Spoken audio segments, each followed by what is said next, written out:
అనంత కరుణామయుడు అపార కృపాశీలుడైన అల్లాహ్ పేరుతో ప్రారంభిస్తున్నాను. సూరే అన్నూర్ 5వ రుకులోని తొలి ఆయత్ 35వ ఆయత్. అల్లాహు నూరు సమావాతి వలర్జు నుండి దీన్ని గ్రహించడం జరిగింది. ఈ సూరా బనీ ముస్తలిహ్ యుద్ధం తర్వాత అవతరించిందన్న విషయంలో ఏకాభిప్రాయం ఉంది. స్వయంగా ఖురాన్లోని ప్రస్తావనను బట్టి దీని అవతరణ ఇఫ్క్ సంఘటన నేపథ్యంలో జరిగిందని తెలుస్తుంది. ఈ ప్రస్తావన సవివరంగా 2-3వ రుకుల 11-26 ఆయత్లలో వచ్చింది. ప్రామాణిక ఉల్లేఖనాల అన్నింటి రీత్యా ఆ సంఘటన బనీ ముస్తలిహ్ యుద్ధానికి సంబంధించిన ప్రయాణంలోనే జరిగింది. అయితే ఈ యుద్ధం హిజ్రీ 5వ సంవత్సరం అహజాబ్ యుద్ధానికి పూర్వం జరిగిందా లేదా అహజాబ్ తర్వాత హిజ్రీ 6వ సంవత్సరం జరిగిందా అన్న విషయంలోనే భేదాభిప్రాయం ఉంది. నిజం ఏమిటి అన్న విషయం పరిశోధించి తెలుసుకోవడం అవసరం. ఎందుకంటే పర్దా ఆదేశాలు దివ్య ఖురాన్లో 2 సూరాలలోనే వచ్చాయి. ఒకటి ఈ సూరా, రెండవది అహజాబ్ సూరా.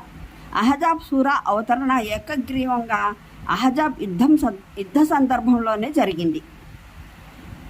ఇక అహజాబ్ యుద్ధమే ముందు జరిగి ఉంటే అహజాబ్ సూరాలో వచ్చిన బోధనల ద్వారానే తొలుత పర్దా ఆదేశాలు అందాయని, అటు పరిపూర్ణత మటుకు ఈ సూరాలో వచ్చిన ఆదేశాలలో జరిగిందని అర్థం. అలా కాక బనీ ముస్తలిహ్ యుద్ధం మొదట జరిగినట్లయితే ఆదేశాల క్రమం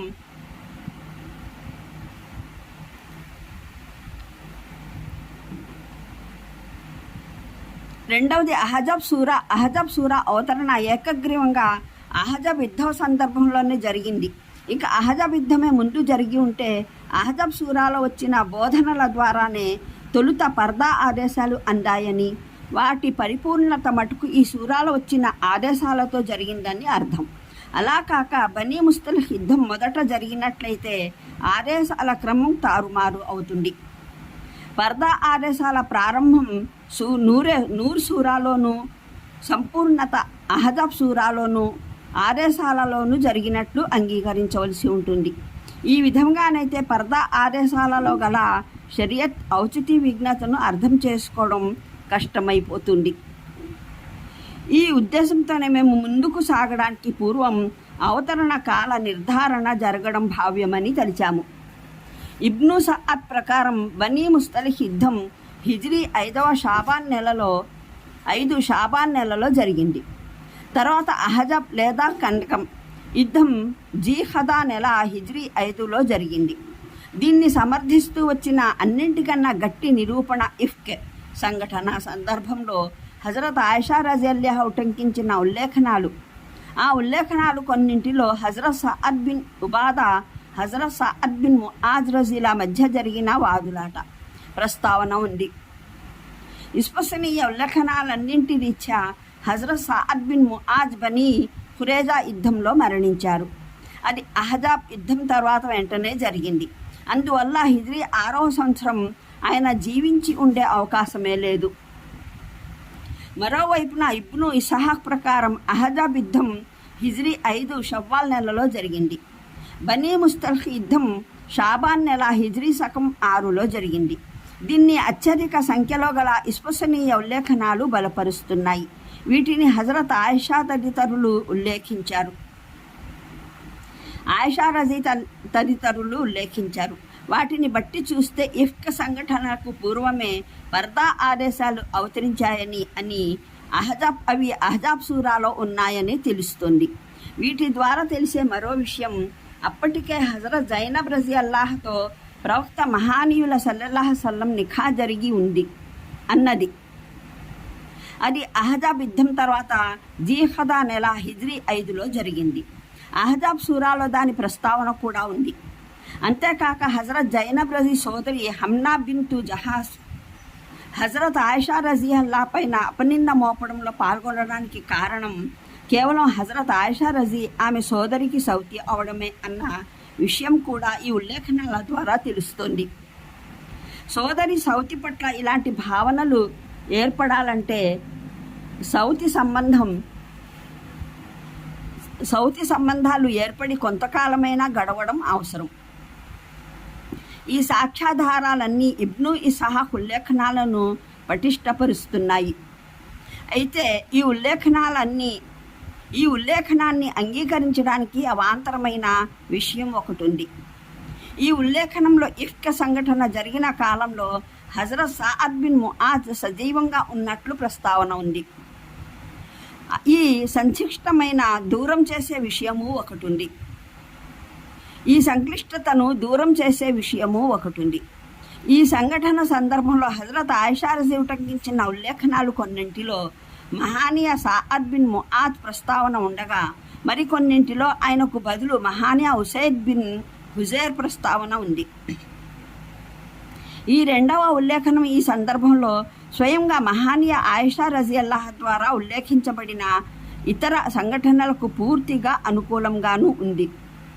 లేకపోతే కేవలం హజరత్ సఅద్ బిన్ ముఆజ్ రజీ జీవితకాలంతో అనుగుణ్యం చేయడానికి బనీ ముస్తలిహ్ యుద్ధాన్ని, ఇఫ్క్ గాథను, అహజబ్ బనీ ఖురేజా యుద్ధాలకు పూర్వపు సంఘటనలనుగా ఒప్పుకోవటం సరైనది కాదు. అలా ఒప్పుకుంటే పర్దా ఆదేశం అవతరణ, హజరత్ జైనబ్ నిఖా సంఘటన అంతకన్నా ముందే జరిగి ఉంటాయన్న చిక్కుముడికి పరిష్కారమే దొరకదు. నిజానికి ఒక ప్రక్కన ఖురాన్, మరో ప్రక్కన సరైన ఉల్లేఖనాలు అనేకం జైనబ్ రజీ వివాహం, పర్దా ఆదేశం రెండును అహజబ్ ఖురేజా యుద్ధాల తర్వాతనే సంభవించిన సంఘటనలని సాక్ష్యమిస్తున్నాయి. ఈ కారణంగానే ఇబ్ను హజ్మ్, ఇబ్ను ఖయ్యిమ్ తదితర పరిశోధకులు ముహమ్మద్ బిన్ ఇస్హాక్ ఉల్లేఖనాన్నే సరైనదని నిర్ణయించారు. మేము కూడా దాన్నే సరైనదని భావిస్తున్నాము. ఈ విధంగా అన్నూర్ సూరా హిజ్రీ 6వ సంవత్సరం ఉత్తరార్ధంలో అవతరించిందని, అది అహజబ్ సూరా అవతరణ తర్వాత ఎన్నో నెలలకు జరిగిందని క్షుణ్ణంగా నిర్ధారితమవుతుంది. ఇక అది అవతరించినప్పటి పరిస్థితులు ఎలా ఉండేవో సింహావలోకనం చేసుకోవడం అవసరం. బద్ర్ యుద్ధం విజయానంతరం అరేబియా భూభాగంలో ఇస్లామీయ ఉద్యమం ఉద్భాన దశ ప్రారంభమైంది. అది కందకం పోరాటం జరిగే కాలానికి చేరే వరకు ఎంతో ఉధృతమైంది. బహుదైవారాధకులు, యూదులు, కపటులు, సందిగ్ధావస్థలో ఉన్నవారు అందరూ సరికొత్త శక్తిని కేవలం ఆయుధ బలంతో, సైన్యం ఆధారంగా అణచడం అసాధ్యమని భావించసాగారు. కందకం పోరులో వీరు ఒక్కటై 10,000 మంది సైనికుల్ని కూడగట్టుకొని మదీనా మీద దాడి జరిపారు. ఒక్క నెల కాలం తలబాదుకున్న కడకు పరాజయం పాలై వెనుతిరిగిపోయారు. వారు అటు వెళ్ళగానే ప్రవక్త మహానీయులు సల్లల్లాహు అలైహి వసల్లం బహిరంగ ప్రకటన చేయించారు. ఈ సంవత్సరం తర్వాత ఇక ఖురైష్ మీపైకి దాడి చెయ్యరు, మీరే వారిపైకి దండెత్తుతారు అని. ఇబ్ను హిషామ్ 3వ సంపుటి పుట 266. అంటే ఇస్లాం వ్యతిరేక శక్తుల పురోగమన శక్తి ఇక క్షీణించిందన్నమాట. ఇక ఇస్లాం రక్షణాత్మకంగా కాదు, క్రియాశీలకంగా పోరాడుతుంది. తిరస్కారం మటుకు ఆక్రమణాత్మకంగా కాక రక్షణాత్మకమైన పోరు చేయవలసి ఉంటుంది. ఇది పరిస్థితుల సరైన సంపూర్ణ విశ్లేషణ. ప్రత్యర్థి వర్గం కూడా దీన్ని బాగా అర్థం చేసుకుంది. ఇస్లాం అనుదినం ప్రవర్ధమానం అవడానికి అసలు కారణం ముస్లింల సంఖ్యాబలం కాదు.